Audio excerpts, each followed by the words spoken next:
Hey, we're live. As always, it's going to take me a couple of seconds to get things set up here, and then we'll have a formal beginning. If you haven't been here before, this is Afternoon Ask Anything, and that's pretty much the guideline for the entire experience. Anything that's on your mind, I don't even care if it isn't sports, doesn't matter to me. Literally ask anything at all that you want. Steelers, Penguins, Pirates. I've spent the past half hour or so just kind of catching up on everything that our staff at DK Pittsburgh Sports is reporting. Taylor Haas was at the Penguins practice in Cranberry. Not much really new up there in terms of injuries. Gerard Gilberto is down in Bradenton, where the Pirates are taking on the Minnesota Twins. The Steelers are just making noise in their own fun way this time of year. So there's all kinds of options for you. If you haven't done this before, if you're on Facebook, all you do is you leave a Facebook comment and it makes it through my stream. If you're watching this on Twitter, all you do is tap the little Periscope button. It's at the bottom of the video. You'll see in the bottom right corner of the actual video. Responding just on Twitter doesn't do anything. You have to go to the Periscope thing. And then if you're on YouTube, you just leave it. Leave anything you've got right there in comments. And the way it works is all three of them come through the same feed here for me to see to the right of the screen. We'll get started in just about a minute. I'm starting to see some questions come in. Riveting video, right?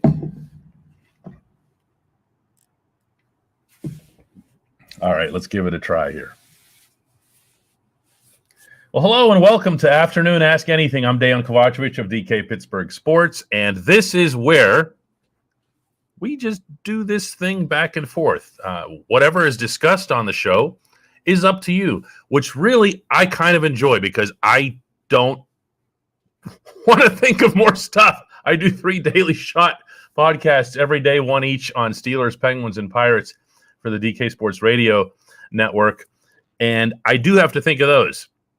So when I come here for the afternoon session, it's like, all right, nothing but a coffee and a blank slate, and let's see what everybody else has got. So on that note, we'll get started with Randy Steele asking, who will be the Steelers quarterback in 2022? Randy gets us off to a challenging start. My feeling, Randy, is that it'll be Mason Rudolph. My feeling is that what you're going to see, and some of these things have already become apparent on the surface, is that management and the coaching staff are going to put things into motion that set up Mason to be that. That could be a certain way that he takes reps. It could be a certain understanding that's had going into OTAs, training camp, when he can get a lot of extra reps because, you know, you don't want Ben doing those, and Ben definitely doesn't want to do those. And then once the regular season gets going, you know, no ambiguity. You know who the backup is. You know who the 3 is. And from there, Mason, a lot of people don't know this, is on the last year of his contract. So there is something that the Steelers could do in terms of approaching him and saying, hey, listen, we actually want you to be around. We want you to be our quarterback. Now, not that their cap will allow for them to say, hey, here's a gazillion dollar signing bonus or anything like that. But again, the processes can be put in motion. Blair asks, the Pens power play has been a bit better, but I'm still one who thinks that they should use 2 defensemen out at the point. What are your thoughts on that? Well, right now, Blair, it doesn't matter because Evgeny Malkin is out. So obviously you're gonna do that. And as I say that, I'm picturing in my head here the power play from the last 3 games, and it's had a lot of Kasperi Kapanen out there instead. So I stand corrected myself. I'm correcting myself here. They are of the opinion that they can get more by having motion. on the power play. That precedes Todd Reardon. That goes to whenever Phil Kessel was here and you saw the team just kind of constantly changing positions and morphing on the power play. They were really unpredictable, and it worked out well for them while Phil was here. I'm with you, and I'm of the opinion that the more conventional, the more boring their power play is, the more effective they'll be.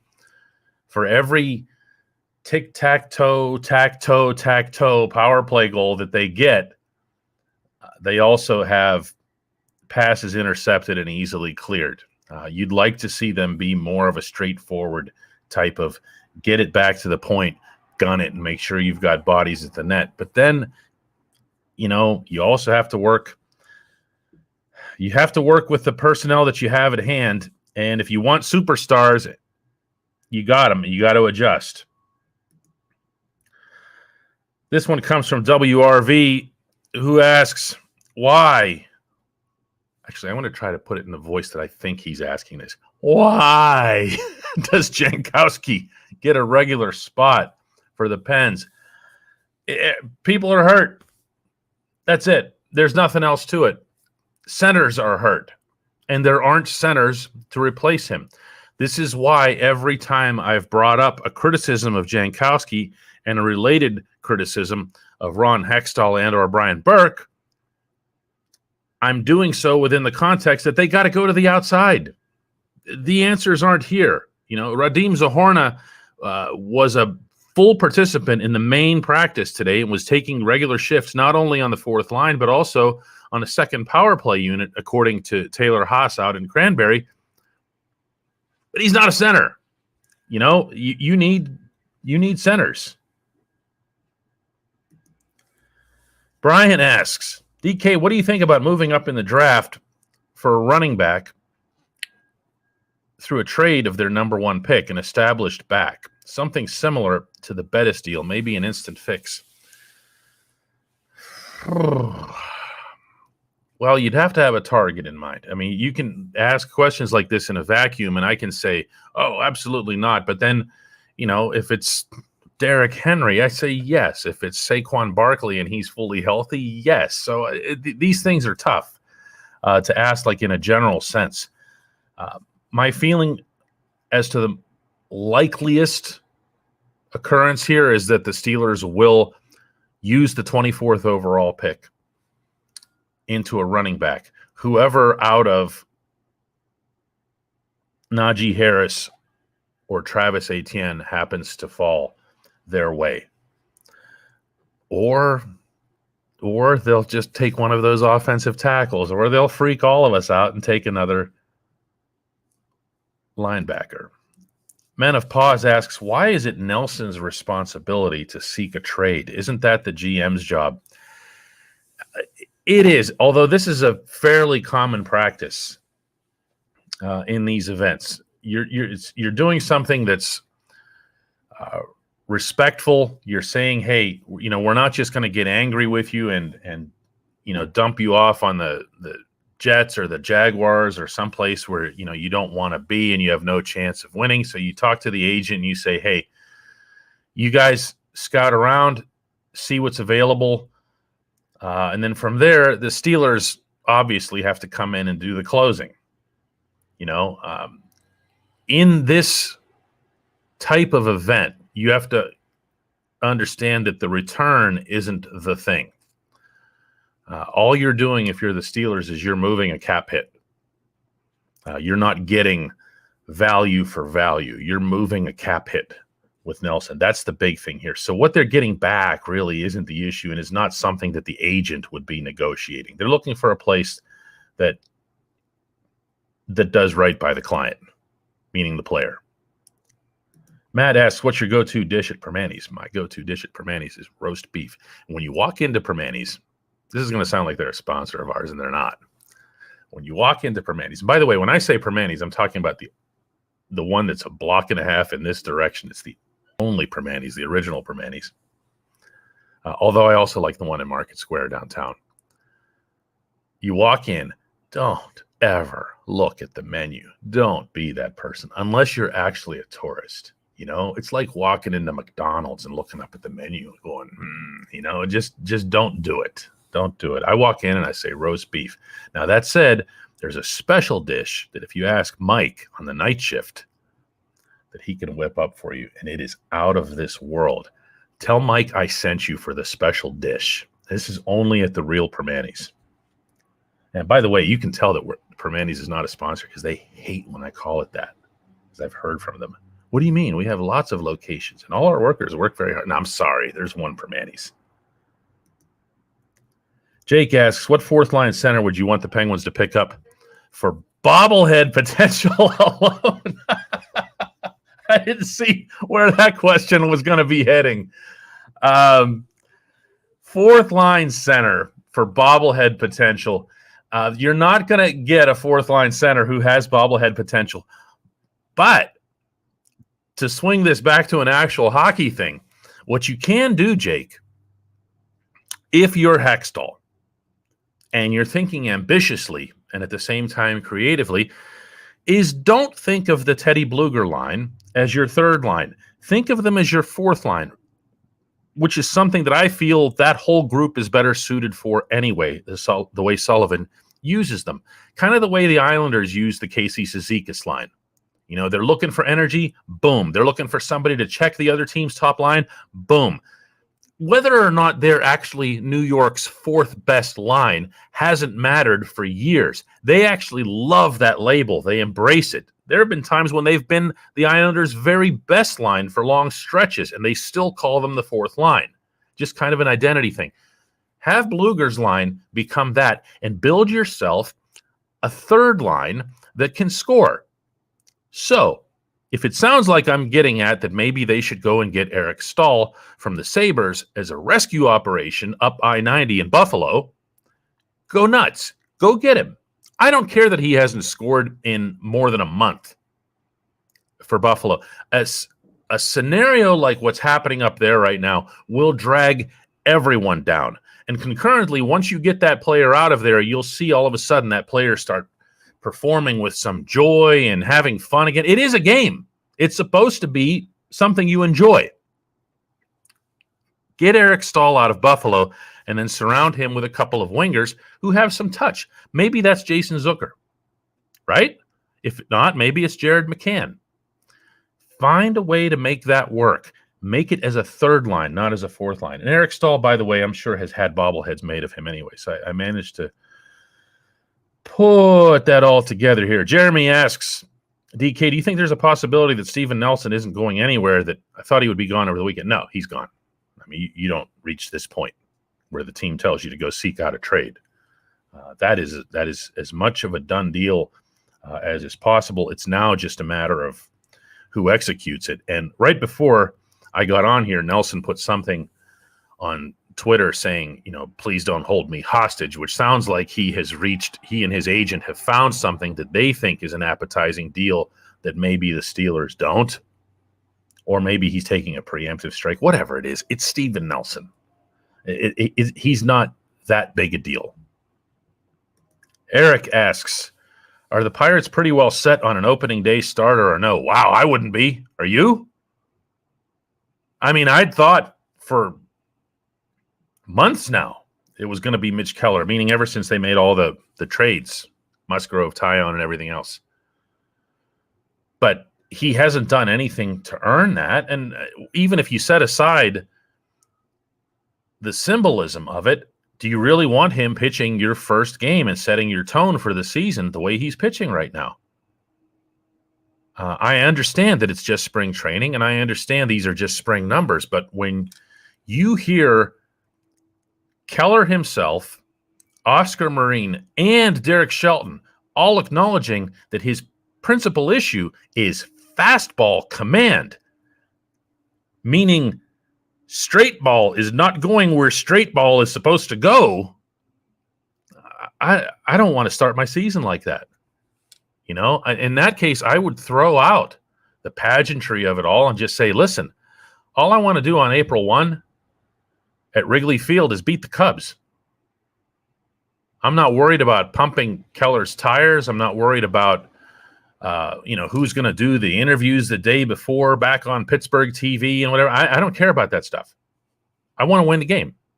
Once you get into the season, yeah, there's going to be all kinds of development priorities and everything else, not least of which is the roster composition itself. But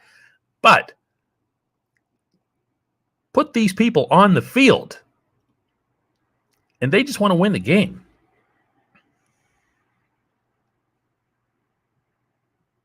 Benjamin asks, what's your favorite hockey movie? Not just a documentary, but a Hollywood movie. I mean, is Miracle a reflexive answer? I thought that the diligence, the research, and the passion that were put into that motion picture really earned my respect as someone who knows a good many of the people who were portrayed in that film, including Herb Brooks. And I thought Kurt Russell, while he might not have been the dream scenario as far as how he looks compared to Herbie, that's superhero casting. That's where, so-and-so has to look like Superman. How we think of Superman, everyone's got to be Christopher Reeve. Kurt Russell didn't really look like Herbie at all, and they didn't even really try to make him look like Herbie. But man, did he capture Herbie. I mean, spirit. And that's what the movie was about more than anything else. So I'll go with Miracle. I've seen other great hockey films, and you discluded the documentary, but the documentary, and it's in Russian language only, on the life and career of the great Valery Harlamov.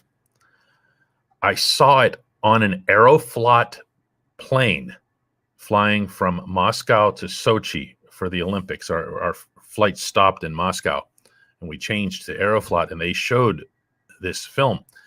And it was in Russian language, but it had English subtitles. It was fantastic.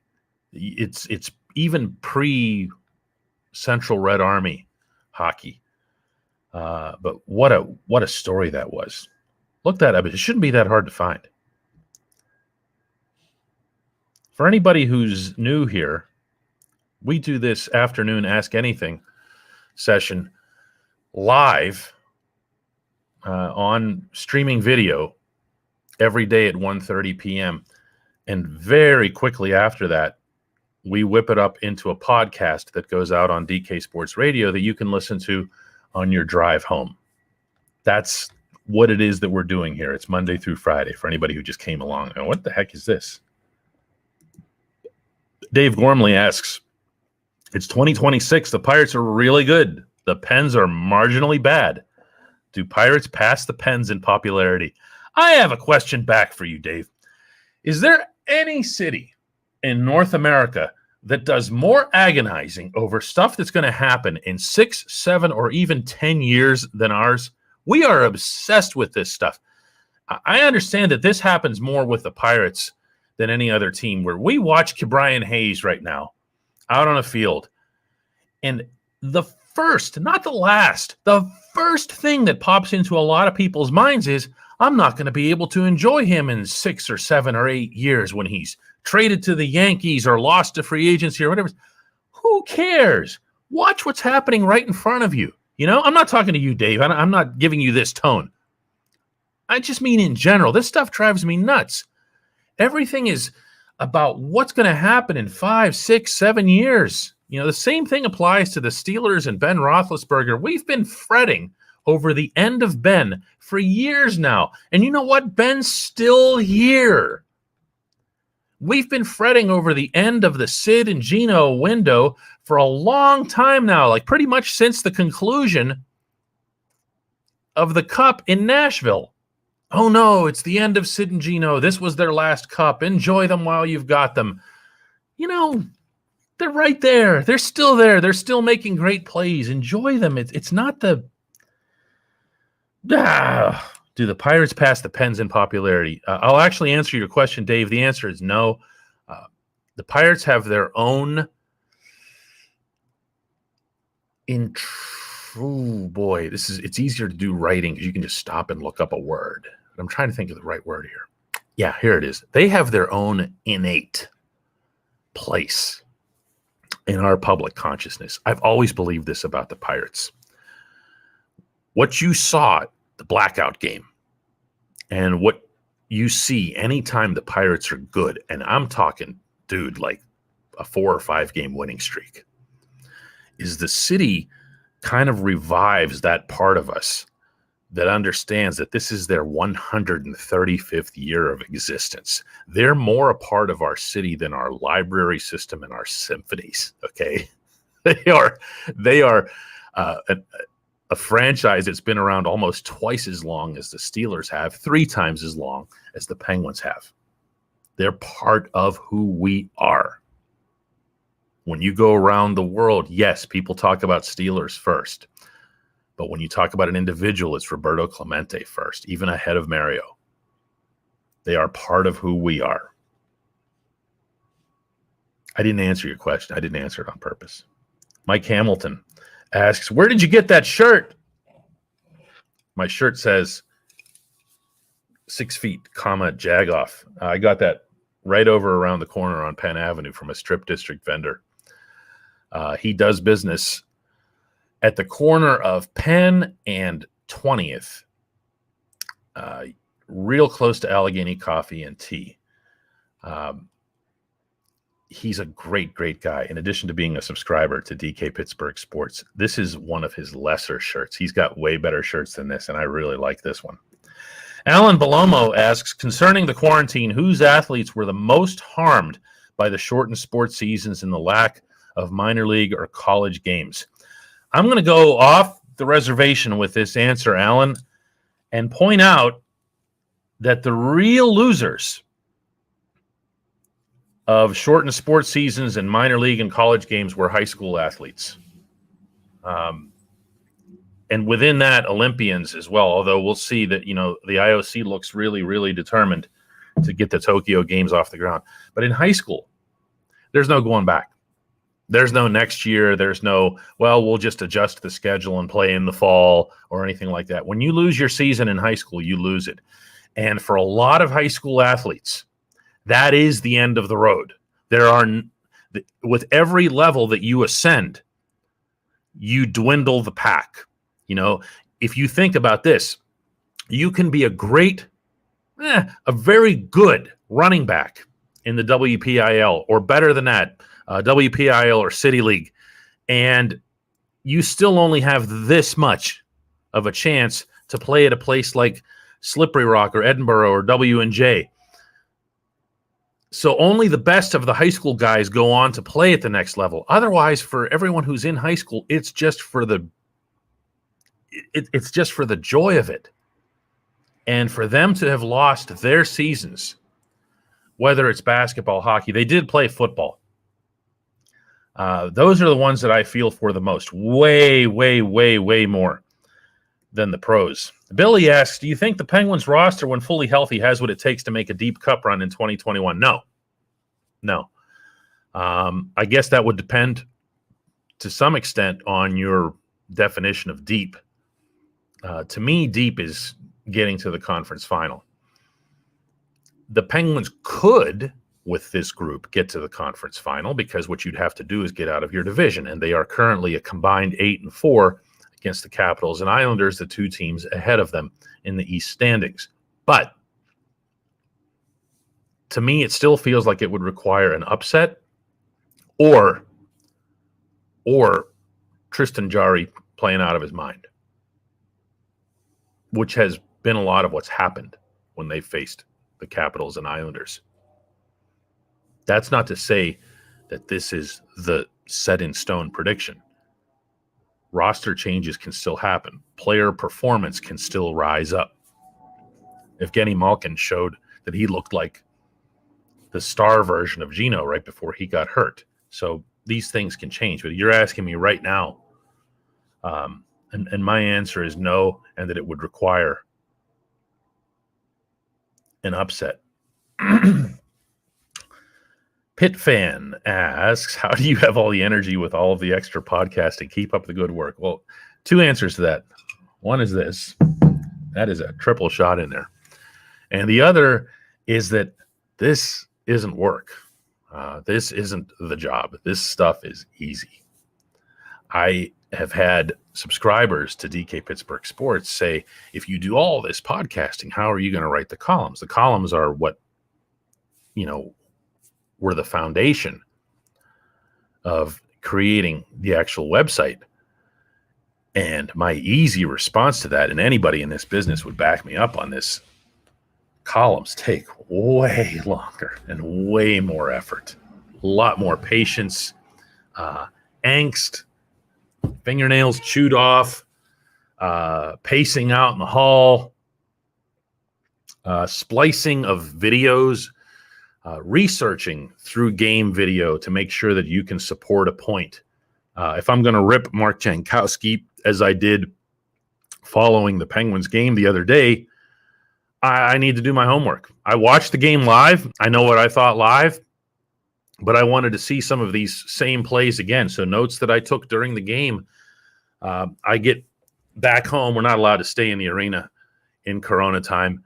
They come back home, open up the laptop, and get to work. And in one case, one play that I had in my head criticized him for when I saw it live, when I saw it on here, I was like, so you try to be as fair as possible. The column writing process probably consumes about, from beginning to end, meaning getting into the arena to watching the game to doing the interviews and everything else, it's probably about an 8 or 9 hour process. This is me coming down here, turning on the camera back there, flipping open the laptop and saying, hey, here's what Pitt fan has to say. And then I comment on it. This isn't work. This isn't work. This is just fun. Shar says, my son made me watch that documentary. I assume you're talking about the Valery Harlamov documentary. It was fantastic. Another good one was about the Russian Penguins. Both were awesome. I've not seen that one. Jake says, sudden death is my favorite hockey doc. If that was a hockey doc, then R.I.P. Iceberg. Oh, man. Randy says, best hockey movie was Slapshot, of course. BGZ says, I see the Kasperi Kapanen trade looking better every single game he plays. Do you agree or disagree? Kasperi Kapanen is a really good talent. The trade itself is, you have no idea because you don't know what Toronto's going to end up getting out of the draft pick that they got. So I'd rather set aside the trade component there. You don't have to judge trades right that split second all the time. If the Maple Leafs end up getting some, star player there, Maple Leafs win the trade. I love what Kapanen can do. I feel like that's something that the Penguins needed. They needed a top 6 winger who could fly. The fact that Jim Rutherford brought in a top 6 winger who has the finish, no pun intended, that Kapanen does, and is instantly the fastest player on your roster, faster even than Brian Rust. Yeah, that's pretty good. Daniel asks, what happened to the Warrior Alpaca socks ads in the podcast? That's a seasonal ad for us. And I'm glad you asked because it shows that the reading of those socks ads was just so powerful, just embedded in your head. I could actually do that thing off the top of my head. But yeah, we're looking forward to next winter and having them back again. If you think about it, you're selling compression socks. You're not going to do that in the summertime. Mark asks, what's the NFL player's opinion on the new shredded rubber fields? I imagine that stuff gets everywhere. If it's not grass, they hate it. If you're Zach Banner, you really hate it.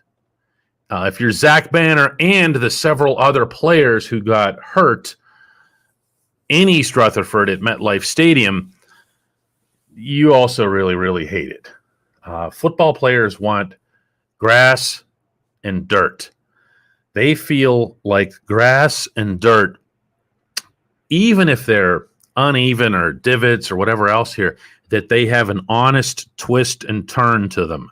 They know how to brace their feet and their ankles and their knees for grass and dirt. And that matters.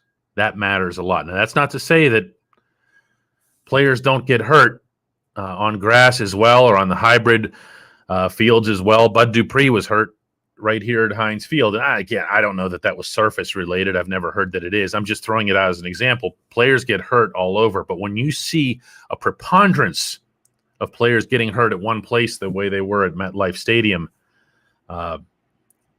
that's troublesome. And that's the stuff that players complain about the most. John asks, do you anticipate the TJ Watt extension to come before camp starts?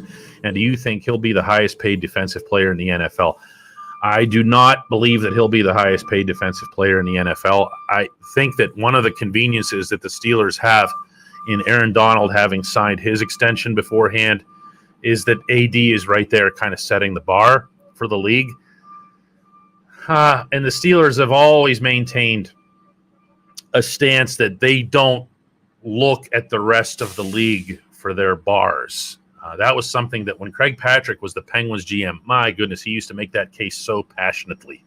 You know, we're not, anytime anybody would ask him, you look at this contract over here, and he'd be like, that doesn't even exist to us.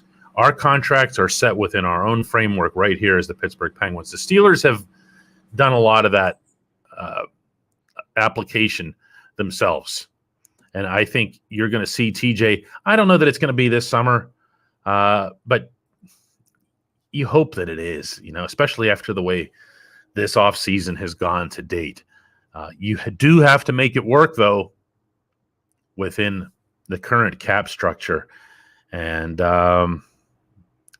that's not going to be fun. That's not going to be fun. I'm looking down here at this list, and I see lots and lots of Steven Nelson questions.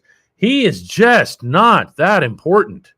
I'm telling you, I'm saying this in a general sense, is Steven Nelson, there's at least a reasonable chance that the Steelers were happy enough with Justin Lane and his potential that they might just want Lane to be that guy.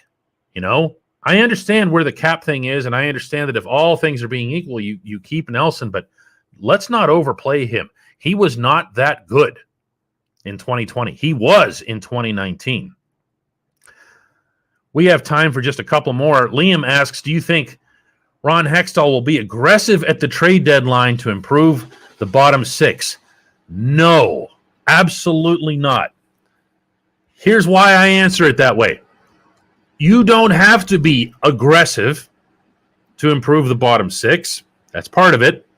You don't have to wait till the deadline to improve the bottom six. Those guys are on waivers all the time. You can do this now.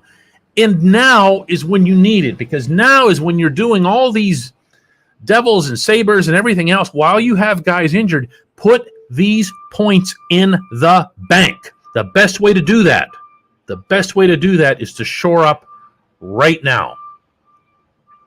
Tyler asks, what would be your suggestion for the Penguins to generate more offense? Balance lines? No. Keep Sid's line together.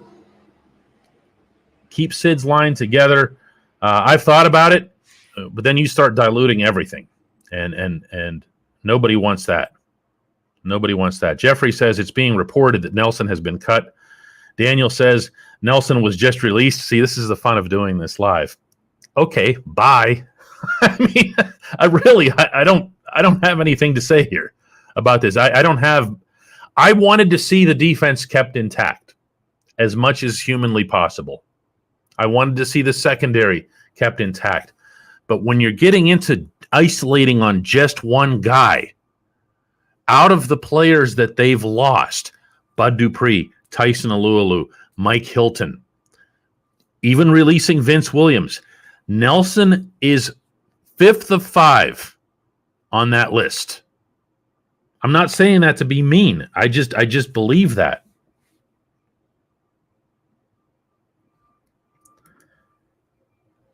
Kyle says, hey, DK, can you explain the NHL's IR as opposed to the NFL's IR? Only if I want to lose everybody who will ever watch this again. So send that one to, you know what? Send that one to Taylor. She loves those questions.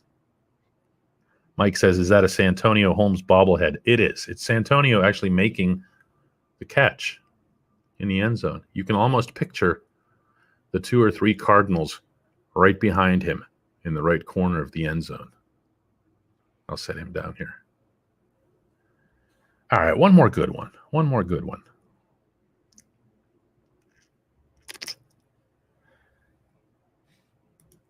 Gary asks, will sports ever return to allowing reporters in the room, or did the organizations enjoy it this way too much? They'll have no choice. The howl that would come up from not individual media members squawking, although that would happen too, and I would definitely be among them. It would be from the writers' associations that have, in some cases, really deep roots, and in particular, the Baseball Writers Association of America, which is the best organized, the most diligent, wow, I can't even picture what the BBWA reaction would be to that. But we're bringing up a hypothetical here that we've been assured up, down, and sideways by, I'm talking about our company, by each of the 3 Pittsburgh teams, that when things are back to normal, things will be back to normal. But that's also, more importantly, come down from all of the member leagues in passionate tones from the commissioners, from the actual commissioners. So we have no reason to believe that is going to be the case.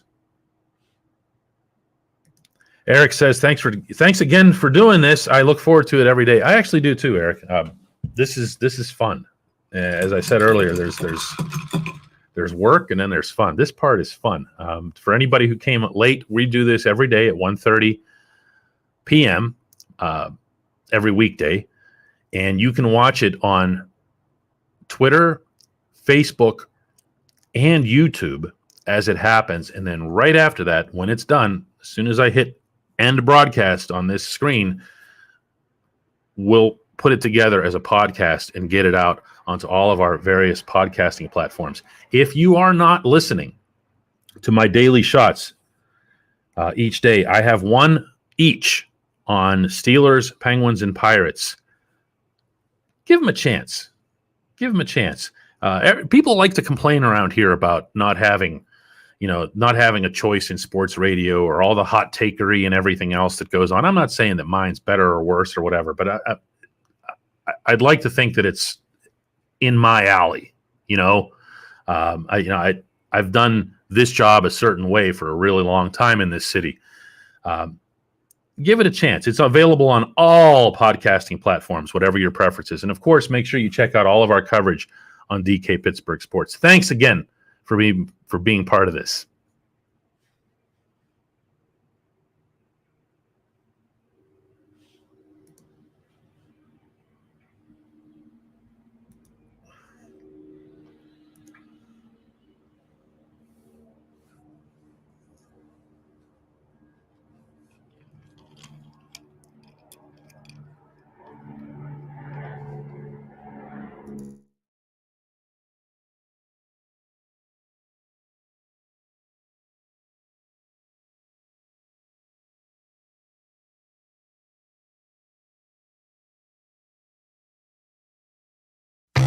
At DK Pittsburgh Sports, we take pride in coverage that connects our city's fans to their favorite teams. Now, that connection's stronger than ever. Introducing our all-new state-of-the-art app. Find expert inside reporting and original podcasts. Check live box scores. Track the latest stats. Chat it up with our community of thousands of fans, all in one place. The new app from DK Pittsburgh Sports. Coverage that connects.